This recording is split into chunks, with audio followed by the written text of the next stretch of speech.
Presumiendo México presenta. Amigas, amigos, deseo se encuentren bien, al igual que sus familias. Les habla el escritor Iván Uriel y les doy la más cordial bienvenida a una edición muy especial de Encuentros. Nos sentimos muy contentos de recibir en Encuentros a Arturo Zorrilla. ¿Cómo estás, Arturo? Y mi querido Iván Uriel, muchísimas gracias y muy agradecido de que me invitaras a charlar contigo en este programa tan bonito.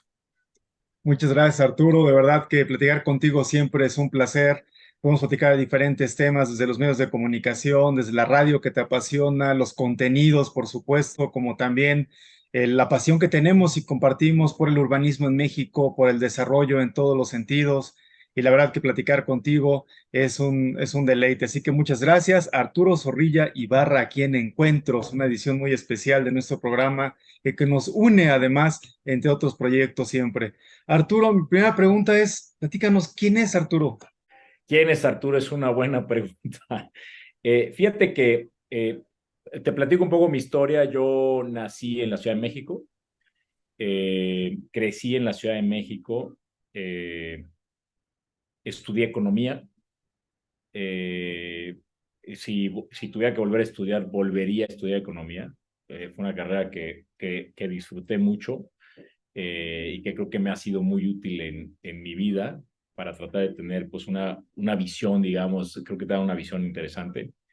Me cambié a vivir a Aguascalientes hace, yo creo que ya unos 18 años, que también creo que es una cosa, la decisión de cambiarte de ciudad es una decisión interesante, es una decisión, pues cambias un poco el destino, ¿no? Hacia dónde vas y sobre todo también la de tu familia, ¿no? Tus hijos, ¿no? ¿Dónde van a crecer? ¿En qué ambiente? Etcétera. Entonces, pues te diría que Arturo Zorrilla es alguien que pues, nace en México, se va a ir a Aguascalientes, economista.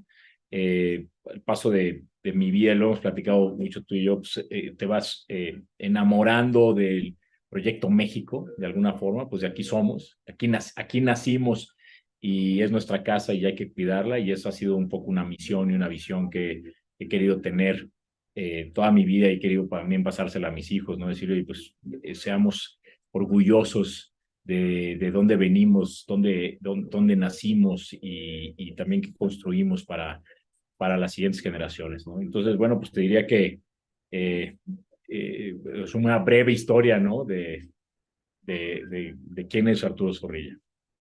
Sí, muchas gracias, Arturo. Además, justo cuando nos conocimos hace ya algunos años, platicamos sobre las pasiones, lo que nos motiva y sobre todo aquello que nos inspira y nos conocimos fuera de México, además. Sí, Y sí. justo en una conversación sobre reflexionar México, sino también trabajar en contenidos que pudieran de alguna manera difundir México y también hacer de México una celebración de nuestra historia, de nuestra tradición, de nuestra cultura y sobre todo de nuestra fuerza, también de nuestra fuerza migrante en el mundo. Y justo por ello te quería preguntar algo muy importante para mí, es el concepto de Presumiendo México. ¿Cómo surge Presumiendo México como concepto? Fíjate que un poco, y es un principio bastante básico, yo diría, que es como, yo me acuerdo desde secundaria, preparatoria, universidad, que la conversación de sobremesa de los adultos, por ejemplo, era, no, no, la crisis, México es terrible, México, México tiene muchos problemas, México, incluso el propio hecho de ser catalogados como del tercer mundo, países subdesarrollados, o sea, de alguna forma es un tema muy duro de recibir, ¿no? Decir, oye, y bueno, ¿y por qué nací yo aquí en un país en el que siempre hay crisis y es subdesarrollado y somos parte del tercer mundo y somos el país que casi llega pero no llega, como que casi mete el gol y nunca lo mete, o que pierden los penaltis? Decir, oye, a ver, ¿por qué somos ese país? O sea, no vale de alguna forma. Entonces, creo que igual que las personas, tú puedes ser una persona con autoestima o sin autoestima. Entonces, para lograr cualquier cosa, pues primero hay que creérsela, ¿no? Y de alguna forma el concepto, y es un granito de arena, ¿no? Pero es decir, oye, el concepto de cómo nace el Presumiendo México, es decir, oye, ¿por qué no nos enfocamos nuestra energía en las cosas que sí hacemos bien? Y esas cosas que sí hacemos bien, las crecemos y hacemos de eso algo cada vez más grande. De tal suerte que ahí es donde nace el concepto, es decir, oye, pongamos nuestra mirada en lo bueno de nuestro país. Sabemos que hay muchos problemas a resolver. Vamos a poner la mirada en lo bueno de nuestro país y concentrémonos y vibremos en esa frecuencia, ¿no? En la frecuencia de tratar de hacer crecer nuestro país. Porque México, o sea, es innegable que México es un país extraordinario, o sea, es un país con cultura, con riquezas naturales, o sea, la lista de virtudes es grande, ¿no? Y la posición geográfica, etcétera, ¿no? Pues decirle, oye, presumámoslo, pero presumámoslo en buen plan, ¿no? Como para creérnoslas, como para ser un país que logre tener mejor distribución del ingreso, que logre abatir la pobreza, que logre tener oportunidades para los ciento y tantos millones de mexicanos que somos, que es decir, es como pues para lograr realmente ser un país donde el ingreso per cápita sea mayor. Y en fin, y es decir, pues empecemos por algo, ¿no? Bueno, pues ahí es donde nace el concepto de decir, oiga, presumamos que presumir lo que sí hacemos bien, ¿no? Pues por ahí va. Sí, Arturo, y como mencionas, en ese sentido, fortalecer todo aquello en lo cual nosotros tenemos esa pasión, esa ilusión, no solo de levantarnos día a día, sino de seguir, por supuesto, haciendo todo aquello que nos apasiona. Y justo ahí viene mi siguiente pregunta. ¿Cuáles son esas pasiones? ¿Cuál es aquello que motiva a Arturo Zorrilla con toda una vida prácticamente en los medios, con toda una vida en la radio? Ya platicaremos de ello, pero ¿cuáles son esos motivos, esas pasiones de Arturo Zorrilla? Pues fíjate que, o sea, tiene que ver con, o sea, en referencia al país, eh, es la casa, ¿no? Es decir, oye, pues tu casa la cuidas, ¿no? Y la cuidas y quieres que esté bien mantenida y quieres que esté, que le vaya bien. Y entonces, pues, un poco eso es lo que en las mañanas, porque te motiva a decir, oye, vamos a hacerlo, vale la pena hacerlo, ¿no? ¿Te acuerdas aquel anuncio de hace años muy bueno que era, si las cosas fueran fáciles, cualquiera las haría, ¿no? Y entonces me motiva decir, oye, yo sé que hay retos, yo sé que tampoco el camino es fácil en un país con mucha complejidad como el nuestro, pero me motiva el soñar en que se puede resolver. A mí me motivan las cosas como ver países como Corea del Sur, por ejemplo, o ver a Singapur, o ver cómo a través de políticas públicas de largo alcance, de largo plazo, le han dado la vuelta a sus países. Y me motiva mucho el pensar que sí se puede, el pensar el que, oye, ¿sabes que sí podemos hacer políticas públicas que vayan transformando a nuestro país? La gente, o sea, nos lo merecemos los mexicanos, ¿eh? O sea, sí nos merecemos tener un país desarrollado. Eh, o sea, creo que no tendríamos por qué no. Hay que hacerlo, hay que hacerlo. Eso, y la verdad es que un poco tal vez de forma inexplicable, eso me motiva. Y decir, oye, pues sí, sí me motiva el soñar en que podemos hacer eso y que podemos lograr cosas. Y justo en esos sueños, me gusta mucho que menciones los sueños como tal, Arturo, en ese sentido, el sueño de la radio, que además vive en ti, ha vivido en ti desde pequeño. ¿Cómo es ese paso de Arturo Zorrilla que estudia economía, pero que crece también cerca en los medios? ¿Cómo te va apasionando no solamente la radio, sino también te va apasionando la televisión en ese sentido, los conceptos audiovisuales? ¿Cómo se da este paso de Arturo Zorrilla con todas las otras pasiones que tienes, la economía, el urbanismo, en los medios? Oye, pues fíjate que, pues, o sea, mi familia, o sea, venimos de la radio, ¿no? O sea, mi papá inició el negocio de la radio y entonces, pues, de alguna forma crecí viendo cosas de radio. Sin embargo, yo no eh, trabajaba para el grupo familiar. Este, a mí, a pesar de estudiar economía, siempre me ha apasionado los medios y entonces empecé a trabajar en Televisión Azteca. Entré a trabajar a Televisión Azteca y la verdad es que me encantó, me enganchó.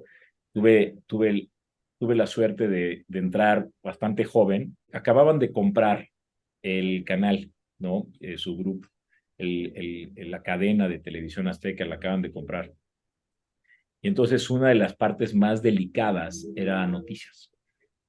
O sea, la mesa de redacción, etcétera, ¿no? Y entonces, para mí fue una oportunidad de oro.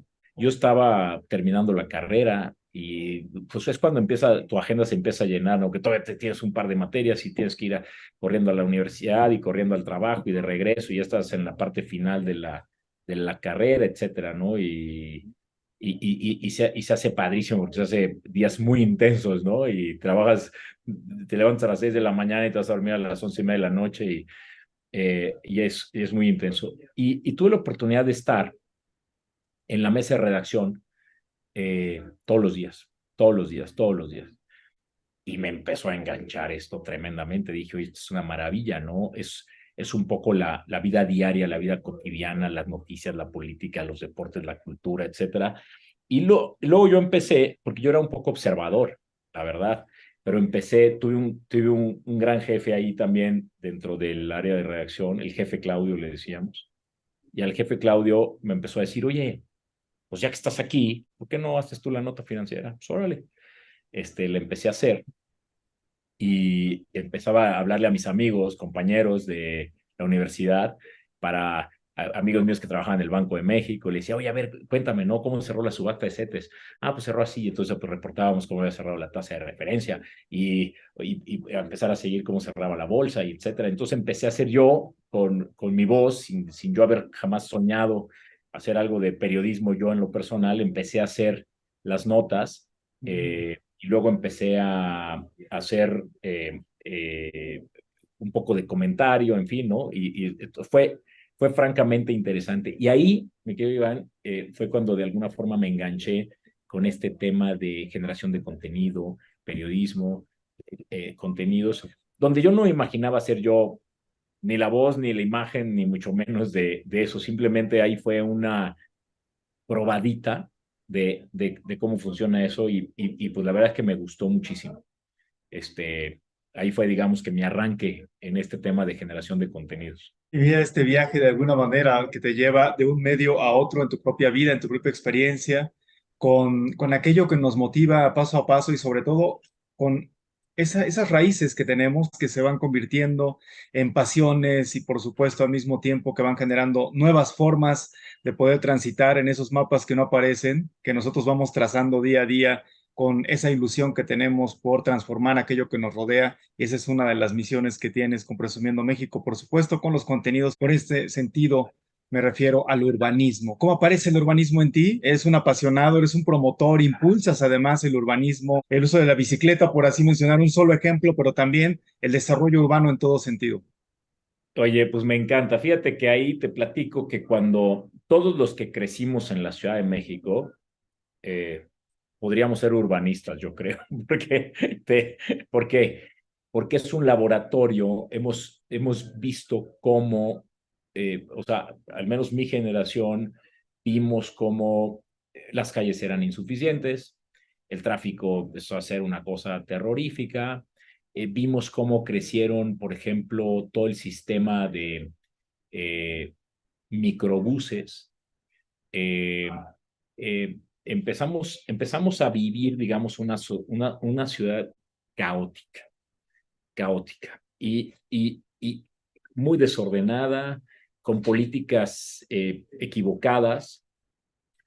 Y entonces, bueno, pues lo vivíamos y es un poco lo que tomábamos, ¿no? Día a día para ir a trabajar y para ir a la escuela y para ir con los amigos o lo que fuera. Entonces, en un punto en mi vida, pues decido cambiarme de ciudad y me mudo a la ciudad de Aguascalientes. Cuando llego a vivir a Aguascalientes, eh, una ciudad de menos de 1 millón de habitantes en aquel momento, ahora ya superó el 1 millón de habitantes la ciudad o la zona conurbada, comparado contra 20 millones de habitantes en la zona metropolitana de la Ciudad de México, ¿no? Entre la Ciudad de México y la parte del Estado de México como zona, como la zona metropolitana. Y entonces, bueno, pues eh, eh, los problemas, digamos, de la Ciudad de México eran inmensamente mayores a los problemas de una ciudad como Aguascalientes. Entonces, cuando llego a vivir a Aguascalientes, empiezo a ver las grandes posibilidades en la ciudad, que dice, oye, esta ciudad tiene todo, está en el momento correcto para tomar decisiones acertadas. está en el momento correcto para hacer políticas públicas que verdaderamente cambien el rumbo de la ciudad y que no repita los errores de la Ciudad de México, que son tan evidentes, ¿no? Son evidentes, o sea, una ciudad en el que tiene que poner un segundo piso o un tercer piso a una vialidad. Oye, ¿qué está pasando? Algo está mal diseñado. Vengo a Aguascalientes, empiezo a ver la gran posibilidad que tiene una ciudad como esta. Y entonces ahí donde me apasiono literalmente al tema. Tú y yo nos conocimos en Boston. Tú recordarás en Boston y fue una obra muy criticada incluso, pero todos los segundos pisos, todos los puentes que había frente a Quincy Market que conectan al acuario, que existían y que eran espacio para los coches, pues los demolieron. Los demolieron toda esa infraestructura, pusieron parques y fuentes arriba, ciclovía arriba, y los coches los pasaron por abajo. Y entonces cambiaron toda la imagen urbana, y entonces ahora se convirtió Boston, esa área, un área espectacular, recibe turismo, se volvió un ícono, etcétera. Al mismo tiempo, ves que en Aguascalientes están haciendo puentes. Y le dices, oye, no, espérame, no los hagas. Tenemos que disminuir la cantidad de coches, tenemos que hacer el transporte público, tenemos que movernos caminando, movernos en bicicleta, etcétera. O sea, un poco las recetas y las fórmulas están bastante estudiadas, pero poco implementadas. Ahí me nace la pasión y la participación. Entonces fundé una compañía que se llama Urbanismo Positivo, para que sea una compañía que lo primero que hicimos fue instalar más de 40 biciestacionamientos en la ciudad, porque parece mentira que en una ciudad como Aguascalientes, plana, buena, con un clima perfecto para andar en bicicleta, no existía un solo rack para amarrar tu bicicleta. Entonces, ¿cómo?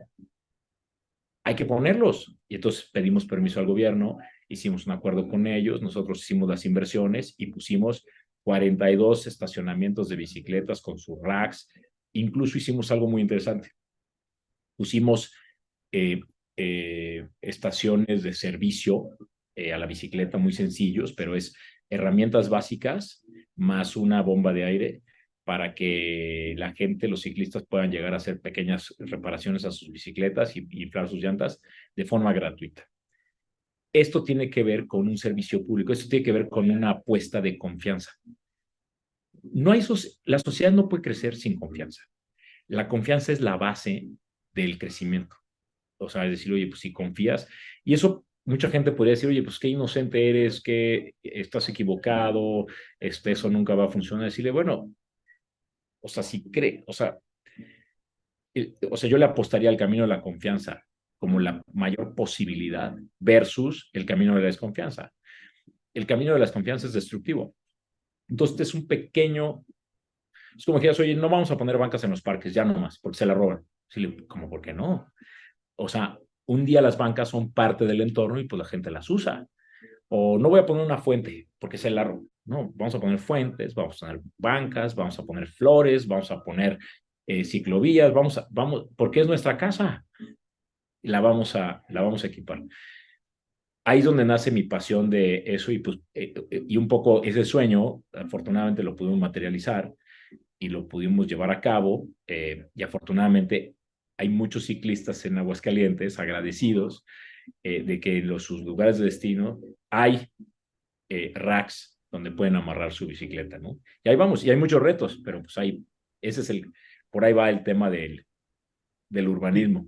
Y en este urbanismo positivo que te apasiona con ideas que se concretan, como este sueño, por supuesto, que implica la innovación, pero al mismo tiempo la adaptación a nuevas formas de diseñar también las políticas públicas, no solamente desde el gobierno, sino también desde la sociedad, en esta participación ciudadana del diseño participativo de una ciudad, tratando de disminuir la fragmentación social y unirnos en la aproximación, y esa proximidad la dan precisamente los espacios públicos, el poder disfrutar, vivir la ciudad, sentir la ciudad, y esa es una de las pasiones que nos motivan y nos mueven sin duda, Arturo. Y justo también con ese mensaje quería abordar lo que hemos vivido en los últimos 2 años, 3 años, cuando inicia la pandemia, y entonces en ese momento lo que vivimos, por supuesto, es una gran incertidumbre, muchos problemas, un dolor inmenso, muchas pérdidas de seres queridos, pero también la oportunidad de buscar la solidaridad, la empatía y mantener este mensaje de esperanza. Y desde esa perspectiva me gustaría también comentarlo contigo porque ustedes siguieron y nosotros en esta colaboración que hacemos, esta familia de Presumiendo México, enviando este mensaje de esperanza. Y a partir de este momento y en esta nueva etapa, ¿cuál es ese mensaje que Arturo Zorrilla le da no solo a México, sino al mundo, viéndonos en ese espejo reflejo del devenir? Pues mira, yo te diría, o sea, yo te diría que tenemos que, o sea, un poco como decía antes, hay que creérnoslas, hay que participar. No, no, o sea, es decir, oye, la pandemia, claro que fue durísima, nos dio muchas lecciones y un poco, para mi gusto, dijiste la palabra esperanza que me parece clave. Para mi gusto es decir, oye, creérnoslas quiere decir que tenemos esperanza, de que tenemos esperanza de que las cosas cada día son mejores.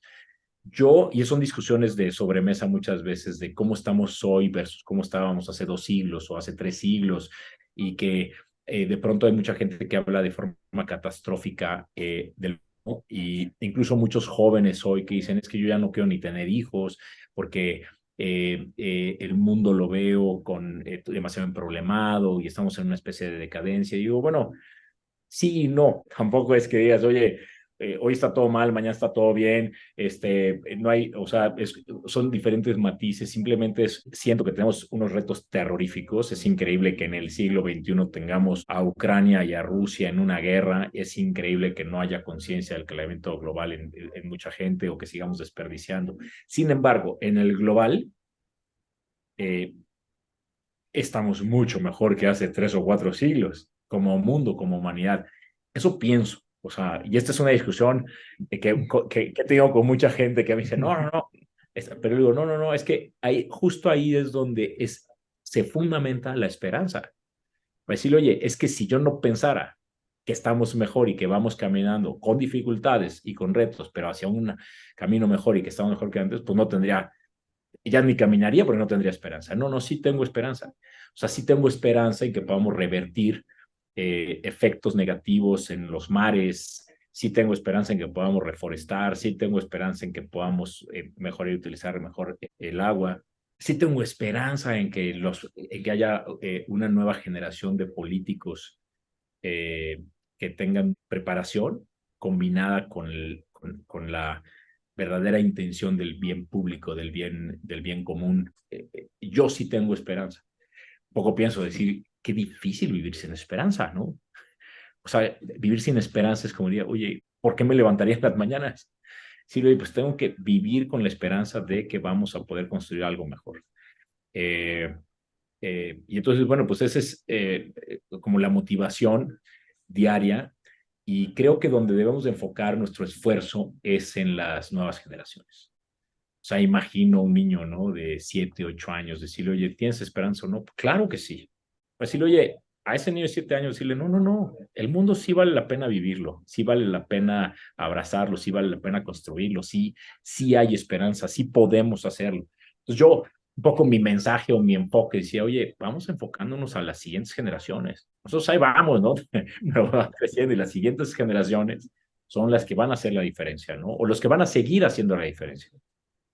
Y además en lo que mencionas, Arturo, justo en este presente que se vive también desde la infancia, desde todas las edades, pero eh, hacia el devenir, compartir este mensaje, no solamente de esperanza, por supuesto de urbanismo positivo, pero también de diseñar la ciudad, de diseñar la localidad, el espacio, en nuestros pueblos, en nuestras ciudades, en todo el mundo, en conjunto, aquello que vivimos, aquello que habitamos. A mí me gusta mucho el diseño participativo que ha tenido tanto éxito, justo por diseñar una ciudad en donde participen también los niños diseñando ese parque, diseñando cómo jugar en la cancha, diseñando de alguna forma convivir y vivir esa colonia, ese espacio público, y eso es lo que nos apasiona, el espacio público como tal, que es algo que tenemos todas y todos para fortalecer la comunidad y disminuir otro tipo de problemas que hay, por supuesto, en torno, pero la comunidad, la sociedad, desde disfrutar el espacio público como tal. Fíjate, es que sí resulta apasionante, o sea, desde el estudio o sea, los primeros asentamientos humanos, un poco, pues desde que existe la agricultura y entonces la agricultura empezó a hacer los asentamientos humanos y digamos de ser nómadas, etcétera, para empezar a decir, oye, pues este es mi espacio Y resulta que el diseño de las ciudades, o sea, el diseño de cómo vivimos, primero lo diseñamos, y por ahí dicen eso que me gusta mucho, primero diseñamos la ciudad y luego la ciudad nos diseña a nosotros, cómo convivimos. Y entonces de ahí la importancia, espacios públicos donde la gente sale y convive, donde la gente se teje y se entreteje y se conoce. Siempre he puesto el ejemplo de decir, oye, ¿en qué cuadra te sentirías más seguro? En la cuadra donde conoces a tus amigos. Y va, Nuriel, ¿cómo estás? Buenos días, ¿cómo estás? Va, buenos días, Arturo, ¿cómo estás? Y conozco, y ya hay un panadero, ya está un relojero, ya hay un zapatero, ya hay una tienda, y ya están mis vecinos y conozco a mis vecinos. O en una cuadra donde pasa una pick-up con 4 cuates con unas ametralladoras y circulan cada 15 minutos, diría, oye, pues la respuesta para mí es obvia. Es decir, el espacio público es la solución de largo plazo al, a la seguridad. O sea, es el deporte. Y el deporte que también es parte de los espacios públicos, la política pública que fomenta el deporte y que fomenta el espacio público es la política pública que va a resolver de largo plazo los temas de seguridad de las ciudades. Y por ahí va. Por eso es tan interesante y tan apasionante el tema, porque pues me parece la columna vertebral incluso de la propia economía. El ir cambiando los grandes malls, por ejemplo, versus la parte de todo el comercio de barrio. Es decir, hay tantas cosas que se pueden diseñar desde el urbanismo. Así es, Arturo, y me gusta mucho.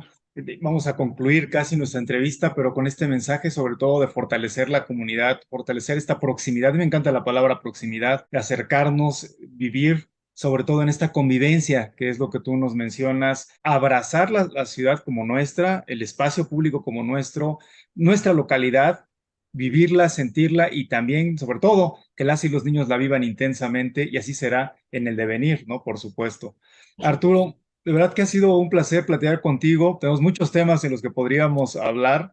Sin duda, hemos compartido tantos temas a lo largo de los años y, por supuesto, en encuentros me siento feliz de que por fin tengamos a Arturo Zorrilla en encuentros y esperemos seguir conversando. Y gracias, Arturo, por seguir motivando desde este concepto del urbanismo positivo a la creación, el fortalecimiento, adaptación del espacio público y sobre todo por el mensaje de esperanza. Oye, muchísimas gracias a ti. Felicidades por tu programa, felicidades por tu liderazgo y hablando de qué da esperanza, es alguien como tú que investiga, que difunde y que realmente multiplicas, digamos, tu conocimiento, tu generosidad con los demás. La verdad es que te admiramos y te queremos mucho, mi querido Iván Uriel. Nos encanta que podamos hacer proyectos juntos. Muchas gracias, Arturo, y estamos, por supuesto, en contacto, disfrutando los contenidos de Presumiendo México, de la radio también a través de Ultra, y gracias de verdad, Arturo, y sobre todo en este concepto de urbanismo positivo, seguirnos sumando a los proyectos, así que estaremos muy pendientes de ello para participar de ellos también contigo, y te mandamos un abrazo enorme, con todo cariño y admiración, Arturo. Otro por allá. Muchísimas gracias. Gracias, Arturo, y nos vemos en una siguiente edición de Encuentros a través de Presumiendo México Filmmakers Movie. Un abrazo y nos vemos en la próxima. Gracias, Arturo, nos vemos. Hasta luego, gracias.